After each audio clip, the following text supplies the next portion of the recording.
बैठो बेटा बैठो। थैंक यू बेटा, थैंक यू। उसको तकलीफ मत दीजिए, उसको शारीरिक तकलीफ है, प्लीज उसको परेशान मत कीजिए। ले लेंगे। जरा कैमरामैन वो चिट्ठी ले लो उनसे, चिट्ठी ले लो। कोई नौजवान, बैठो बेटा, आप परेशान मत होना, उसको परेशान मत कीजिए। अरे भाई उसको तकलीफ हो रही है भाई, मैंने प्रणाम, मेरा प्रणाम भैया, उसको परेशान मत कीजिए प्लीज। उसको, मुझे अच्छा नहीं लगता है भैया। ग्रो करने वाला देश है, वही असम भी देश के सबसे तेजी से ग्रो करने वाले राज्यों में एक बन गया। एक समय था जब असम विकास में पिछड़ा हुआ था, देश के साथ कदम ताल नहीं कर पा रहा था, लेकिन आज असम करीब करीब 13% की ग्रोथ रेट से आगे बढ़ रहा है। बेटा बहुत बहुत धन्यवाद। साथियों, 30% ग्रोथ, 13% ग्रोथ, ये बहुत बड़ी अचीवमेंट है, ये आपकी अचीवमेंट है। हो जाए ताली आज आपके नाम पर। हमारे नाम पर तो आप बहुत तालियां बजाते हैं, मैं आज आपके पसीने पर ताली बजाना चाहता हूं।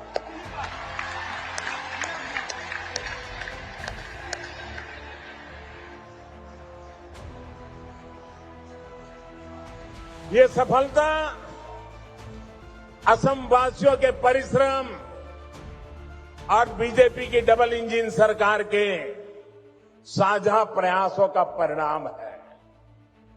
मुझे खुशी है कि असम की जनता इस पार्टनरशिप को लगातार मजबूत कर रही है। इसलिए तो हर चुनाव में हेमंता जी और उनकी टीम को बार बार भारी समर्थन मिल रहा है।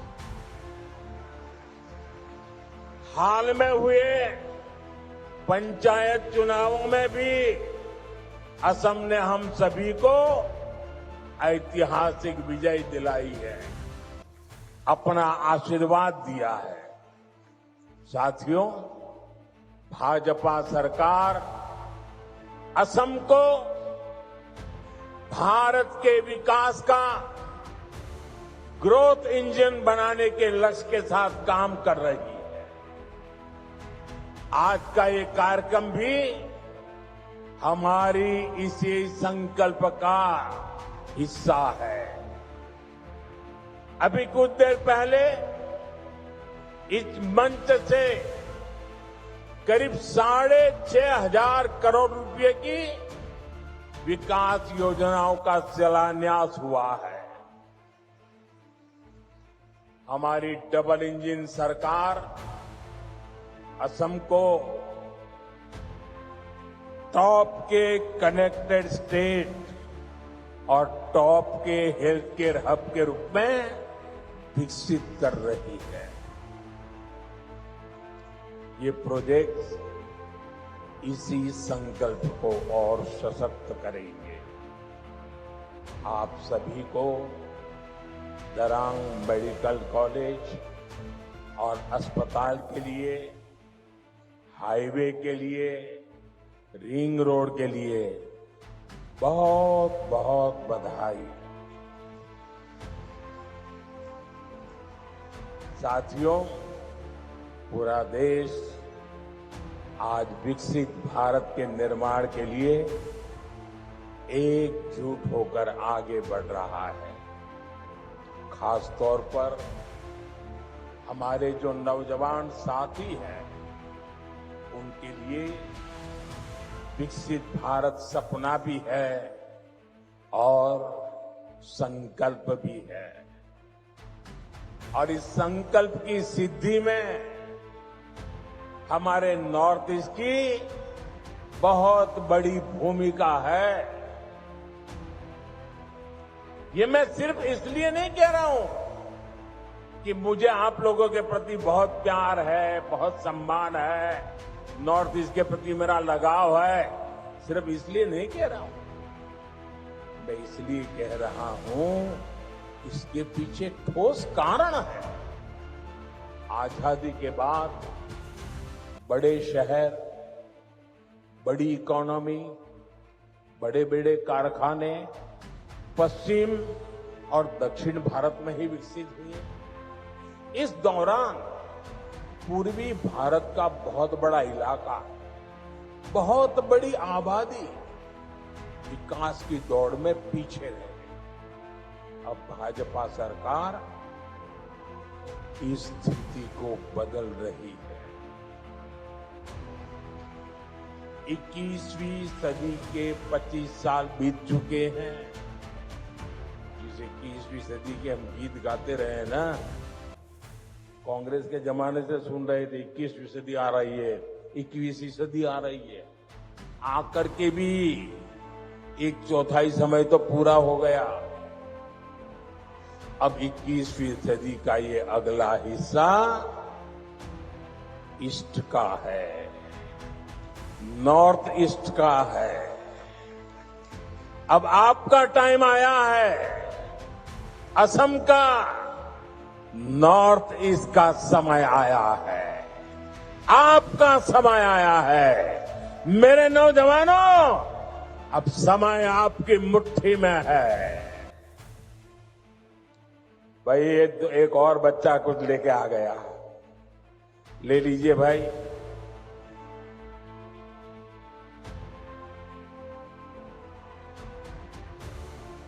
अब ये लोग भी मेरी मुसीबत जान लेते। मां का चित्र लेके आते हैं तो मन करता है बस ले लूं।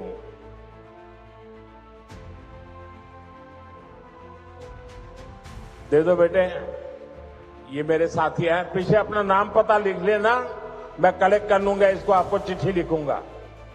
जरा ये लेकर के दे दीजिए भी एसपी जी वालों को। साथियों, किसी भी क्षेत्र के तेज विकास के लिए तेज कनेक्टिविटी बहुत जरूरी है। इसलिए हमारी सरकार का बहुत अधिक फोकस नॉर्थ ईस्ट में कनेक्टिविटी पर रहा है। रोड, रेल, एयर जैसी physical connectivity, 5G, internet, broadband जैसी डिजिटल कनेक्टिविटी, इससे आप लोगों को सुविधा मिली, जीवन आसान हुआ, बिजनेस करना आसान हुआ। इस कनेक्टिविटी से आप लोगों के लिए घूमना फिरना आसान हुआ, टूरिज्म का विस्तार हुआ और इसने यहां के हमारे नौजवानों के लिए नौकरी के, रोजगार के नए अवसर भी बनाए। साथियों, कनेक्टिविटी के इस महाअभियान का असम को भी बहुत लाभ मिला है। मैं आपको एक उदाहरण देता हूं। आजादी के 6 दशक तक दिल्ली में कांग्रेस की सरकार रही। असम में दशकों तक कांग्रेस रही, लेकिन कांग्रेस ने 60-65 सालों में ब्रह्मपुत्र पर सिर्फ 3 पुल बनाए। 60-65 साल में 3। फिर आपने हमें सेवा करने का मौका दिया और 1 दशक में हमारी सरकार ने 6 बड़े ब्रिज बना दिए। 6 बड़े ब्रिज। अब मुझे बताइए, इतना काम करेंगे तो आप खुश होंगे कि नहीं होंगे? आपके आशीर्वाद मिलेंगे कि नहीं मिलेंगे? आपका प्यार मिलेगा कि नहीं मिलेगा? आप खुश हैं ना? मैं और भी काम करना चाहता हूं, बस आशीर्वाद देते रहिए।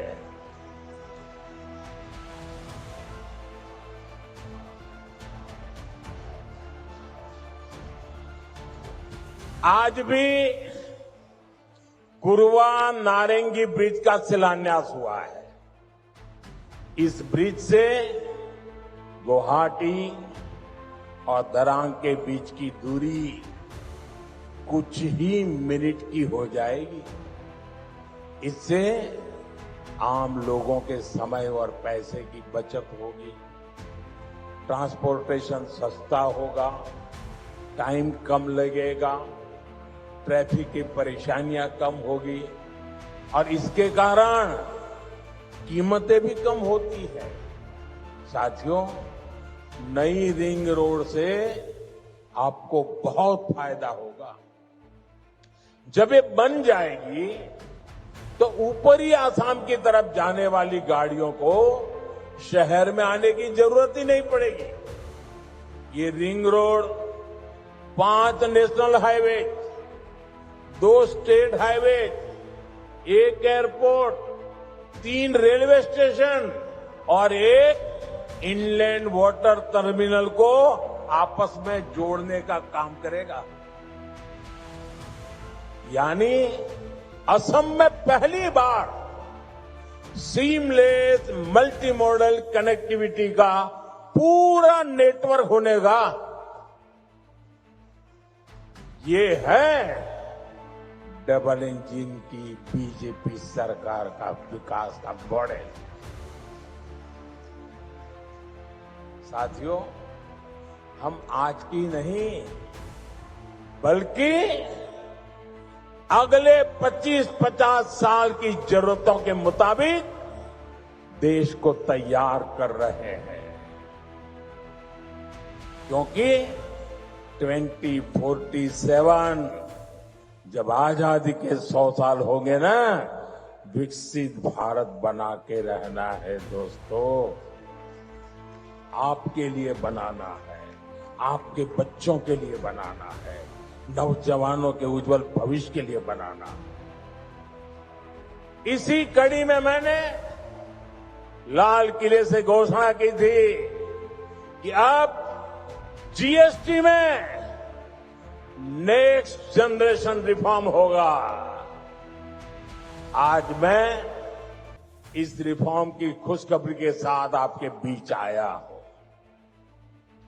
आज से ठीक 9 दिन के बाद नवरात्रि का पहला दिन होगा। जीएसटी की दरें बहुत कम हो जाएगी और इससे असम के, देश के हर परिवार को फायदा होगा। रोजमर्रा की बहुत सारी चीजें और सस्ती हो जाएगी। हमने सीमेंट पर टैक्स कम किया है। इसके लिए जिसको घर बनाना है उसका खर्चा कम होगा। कैंसर जैसी अनेक गंभीर बीमारियों की अनेक महंगी दवाएं सस्ती हो जाएगी। बीमा कराना सस्ता हो जाएगा और जिस नौजवानों को मोटरसाइकिल लेनी है, नई कार खरीदनी है, वो भी सस्ती हो जाएगी। आजकल आप देखते होंगे मोटर कंपनियों में ऐसी होड़ मची है, एडवर्टाइजमेंट दे रहे हैं 60,000 कम, 80,000 कम, 1 लाख रुपया कम। लगातार इससे जुड़े विज्ञापन दे रहे हैं। यानी माताएं बहनें हो, नौजवान हो, किसान हो, दुकानदार हो, सबका फायदा होने वाला है। ये फैसला आपके त्योहारों की चमक और बढ़ाने वाला है। साथियों, इन त्योहारों में आपको मेरी एक बात भी ध्यान रखनी है। मैं अपनी बात बताऊं? मैं मेरी बात बताऊं? आप कहो तो बताऊं? सबके सब हाथ ऊपर करके बताइए, बताऊं? मेरी बात मानोगे? बैठो बेटा, बैठो। थैंक यू बेटा, थैंक यू। उसको तकलीफ मत दीजिए, उसको शारीरिक तकलीफ है। प्लीज उसको परेशान मत कीजिए। ले लेंगे। जरा कैमरामैन वो चिट्ठी ले लो उनसे, चिट्ठी ले लो। कोई नौजवान, बैठो बेटा, आप परेशान मत होना, उसको परेशान मत कीजिए। अरे भाई, उसको तकलीफ हो रही है, भाई मेरा प्रणाम भैया, उसको परेशान मत कीजिए प्लीज, उसको, मुझे अच्छा नहीं लगता है भैया, प्लीज। आप यहां तक आए, शरीर को इतना कष्ट देकर के आए, मैं आपका आभारी हूं। साथियों, जरा फिर से हाथ करके बताइए, मैं जो कहूंगा मेरी बात मानोगे? ऐसा नहीं, सबका हाथ ऊपर होना चाहिए, उधर भी। मेरी बात मानोगे? पक्का मानोगे? इतना कर लीजिए, देश आगे बढ़ जाएगा। तो मेरे लिए नहीं, मैं आपसे देश के लिए मांग रहा हूं। मैं आपसे आपके बच्चों के उज्जवल भविष्य के लिए मांग रहा हूं। और मैं आपसे यही कहता हूं कि आप मुझे वादा कीजिए, अब जो भी खरीदेंगे वो स्वदेशी होगा। खरीदेंगे, स्वदेशी खरीदेंगे, मेड इन इंडिया खरीदेंगे। और मेरी स्वदेशी की व्याख्या बहुत सिंपल है। कंपनी किसी भी देश से क्यों ना आई हो, नाम किसी भी देश का क्यों ना हो, लेकिन वो हिंदुस्तान में ही बना होना चाहिए। पैसा दुनिया के किसी भी देश ने लगाया हो, लेकिन पसीना मेरे देश के नौजवानों का होना चाहिए।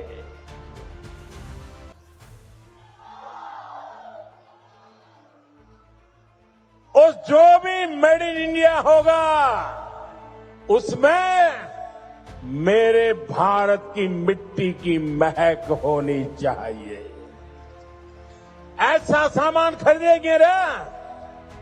खरीदेंगे रे? जरा हाथ ऊपर करके बताइए, खरीदेंगे रे? सबके साथ जोर से बताइए, खरीदेंगे? जोर से बताइए, खरीदेंगे? किसी को गिफ्ट देना है तो स्वदेशी देंगे। और जो दुकानदार माल बेचता है, मैं उसको कहना चाहता हूं, दुकान पे बोर्ड लगाइए। लगाएंगे? अपने गांव की हर दुकान पे बोर्ड लगाएंगे। उस पर बोर्ड लगाइए, गर्व से कहो ये स्वदेशी है। गर्व से कहो ये स्वदेशी है। देखिए, स्वदेशी की ताकत मैं बताता हूं। करीब 50 साल पहले की बात, मैं कन्याकुमारी में कुछ समय के लिए वहां रहता था। और ये गमोथा कितने ही सालों से मेरे साथ होता है। मेरी बैग में भी 3-4 होते ही होते हैं। तो ऐसे ही मैं कन्याकुमारी में एक गमोछा ऐसे लगा के घूम रहा था, तो दूर से कुछ लोग दौड़ के आए और मुझे नमस्ते करके पकड़ा। बोले, आप आसाम से हैं? मैंने कहा, नहीं, मैं तो गुजरात से हूं। नहीं, बोले, गमोछा देखा ना, इसलिए आपको हमने पकड़ा। ये ताकत होती है मिट्टी की, स्वदेशी की ये ताकत होती है। कोई पहचान नहीं थी, लेकिन आसाम के लोगों का उस दिन मुझ पर इतना प्यार उमड़ गया क्योंकि मेरे गले में गमोछा था। ये ताकत होती है। और इसलिए मैं कहता हूं, आप मुझे वादा करिए, हम स्वदेशी खरीदेंगे। वोकल फॉर लोकल, लोकल के लिए वोकल हो, इसके लिए हम सबका प्रयास देश को मजबूत करेगा। साथियों, बीते सालों में एक और सेक्टर में बहुत बड़ा काम देश में हुआ है। ये सेक्टर है हेल्थ केयर का, आरोग्य का। हमारे अस्पताल होते थे तो बड़े शहरों में, वहां इलाज कराने जाते थे तो बहुत महंगा पड़ता था। हमने एम्स का, मेडिकल कॉलेजों का नेटवर्क देश के कोने कोने तक फैला दिया। अब बैठिए भैया, मुझे अब अपने बोलने दीजिए। अब बैठिए, आप बैठिए, आप बैठिए, आप बैठिए। अरे उसको परेशान कर रहे हैं आप लोग। भाई कैमरामैन, उनसे चिट्ठी ले लेना। मेरे इन दिव्यांग भाइयों को क्यों परेशान करते हैं आप? थैंक यू दोस्त। यहां असम में तो विशेष तौर पर कैंसर के हॉस्पिटल भी बनाए गए। बीते 11 वर्षों के दौरान भारत में मेडिकल कॉलेजों की संख्या दोगुनी हो गई। यानी आजादी के 60-65 सालों में जितने मेडिकल कॉलेज बने, बीते 11 वर्षों में बनाए। बताइए, 60-70 साल में जो काम हुआ है ना, वो हमने 10-11 साल में कर दिया है दोस्तों। यहां असम में भी 2014 से पहले सिर्फ 6 मेडिकल कॉलेज थे। अब जब दरांग में मेडिकल कॉलेज भी बनकर तैयार हो जाएगा तो यहां 24 मेडिकल हो जाएंगे, मेडिकल कॉलेज हो जाएंगे। आपको भी पता है, जब मेडिकल कॉलेज बनता है तो इलाज की बेहतर व्यवस्था बनने के साथ ही ज्यादा से ज्यादा नौजवानों को डॉक्टर बनने का भी अवसर मिलता है। पहले मेडिकल सीटों की कमी की वजह से बहुत बड़ी संख्या में हमारे युवा डॉक्टर नहीं बन पाते। बीते 11 साल में देश में मेडिकल सीटों की संख्या 2 गुने से ज्यादा हो गई है। इतना ही नहीं, हमने एक और लक्ष्य रखा है। आने वाले 4-5 सालों में हम मेडिकल की 1 लाख नई सीटें जोड़ने जा रहे हैं। 1 लाख नई सीटें, 1 लाख नौजवानों को डॉक्टर बनाएंगे। साथियों, ये हम ऐसे काम करते हैं, अगर इस देश में 3 करोड़ लखपति दर्जे बनाने का काम करते हैं तो 1 लाख नए डॉक्टर बनाने का भी काम करते हैं। साथियों, असम देशभक्तों की भूमि है। विदेशी आक्रांताओं से देश की रक्षा हो या फिर आजादी की लड़ाई में बलिदान हो, असम की भूमिका बहुत बड़ी है। पथलू घाट का किसान सत्याग्रह देश भला कैसे भूल सकता है? वो ऐतिहासिक स्थान यहां से ज्यादा दूर नहीं है। आज जब मैं बलिदानियों की ऐसी पावन भूमि पर खड़ा हूं तो कांग्रेस की एक और करतूत से पर्दा फटाना जरूरी है। कांग्रेस अपनी राजनीति के लिए हर ऐसे व्यक्ति, हर ऐसे विचार के साथ खड़ी होती है जो भारत विरोधी हो। अभी ऑपरेशन सिंदूर के दौरान भी हमने यही देखा। जब कांग्रेस सत्ता में थी तो पूरा देश आतंक से लहूलुहान होता था, कांग्रेस चुपचाप खड़ी रहती थी। आज हमारी सेना ऑपरेशन सिंदूर करती है, पाकिस्तान के कोने कोने में आतंक के आकाओं को उखाड़ फेंकती है, लेकिन कांग्रेस देश की सेना के बजाय पाकिस्तान की सेना के साथ खड़ी हो जाती है। कांग्रेस के लोग हमारी सेना के बजाय आतंकियों को पालने वालों के एजेंडे को आगे बढ़ाते हैं। पाकिस्तान का झूठ कांग्रेस का एजेंडा बन जाता है।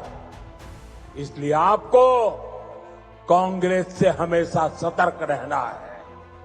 साथियों, कांग्रेस के लिए अपने वोट बैंक का हित ही सबसे बड़ा है।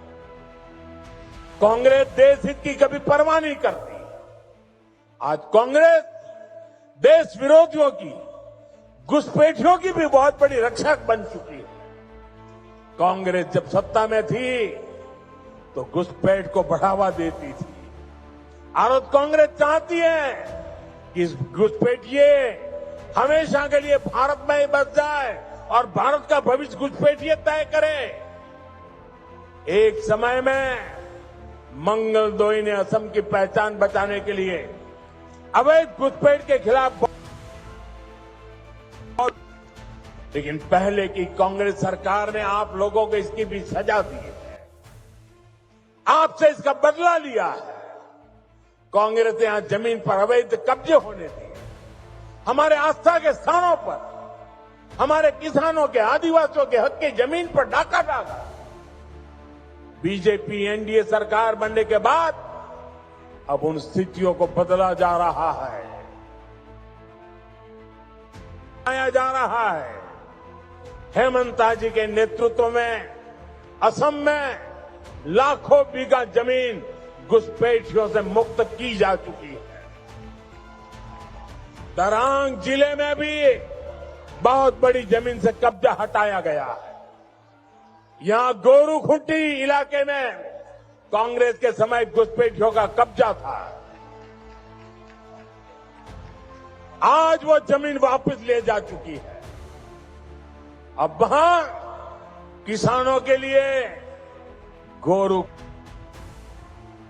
चल रही है। वहां के नौजवान अब कृषि सैनिक बनकर खेती कर रहे हैं। सरसों, मक्का, उड़द, तिल, कद्दू सब कुछ वहीं उग रहा है। यानी जो जमीन कभी घुसपैठियों के कब्जे में थी, आज वही जमीन असम के कृषि विकास का नया केंद्र बन गई है। साथियों, भाजपा की सरकार घुसपैठियों को देश के साधनों, संसाधनों पर कब्जा नहीं करने देगी। भारत के किसानों, भारत के नौजवानों, हमारे आदिवासियों का हक हम किसी को नहीं छीनने देंगे। ये घुसपैठिए हमारी माताओं, बहनों, बेटियों के साथ अत्याचार करते हैं, ये नहीं होने दिया जाएगा। घुसपैठियों के माध्यम से बॉर्डर के इलाकों में डेमोग्राफी बदलने की साजिशें चल रही है। ये राष्ट्रीय सुरक्षा के लिए बहुत बड़ा खतरा है। इसलिए अब देश में एक डेमोग्राफी मिशन शुरू किया जा रहा है। भाजपा का लक्ष्य है घुसपैठियों से देश को बचाएंगे, घुसपैठियों से देश को मुक्ति दिलाएंगे। और मैं उन राजनेताओं को भी कहना चाहता हूं, आप जो चुनौती लेकर के मैदान में आए ना, मैं सुना तान करके उस चुनौती को स्वीकार करता हूं। और लिख लो, मैं देखता हूं घुसपैठियों को बचाने में तुम कितनी ताकत लगाते हो और घुसपैठियों को हटाने में हम कैसे अपना जीवन लगा देते हैं। हो जाए मुकाबला। घुसपैठियों को बचाने के लिए निकले हुए लोगों को भुगतना पड़ेगा। मेरे शब्द सुन के रखो, ये देश उनको माफ नहीं करेगा। साथियों, असम की विरासत को बचाना, असम का तेज विकास करना, इसके लिए हमें मिलकर काम करना है। हमें असम को, नॉर्थ ईस्ट को विकसित भारत का ग्रोथ इंजन बनाना है। एक बार फिर विकास परियोजनाओं के लिए आप सभी को मैं शुभकामनाएं देता हूं। मेरे साथ बोलिए, भारत माता की। दोनों हाथ ऊपर करके पूरी ताकत से निकालनी चाहिए आवाज। भारत माता की, भारत माता की, भारत माता की।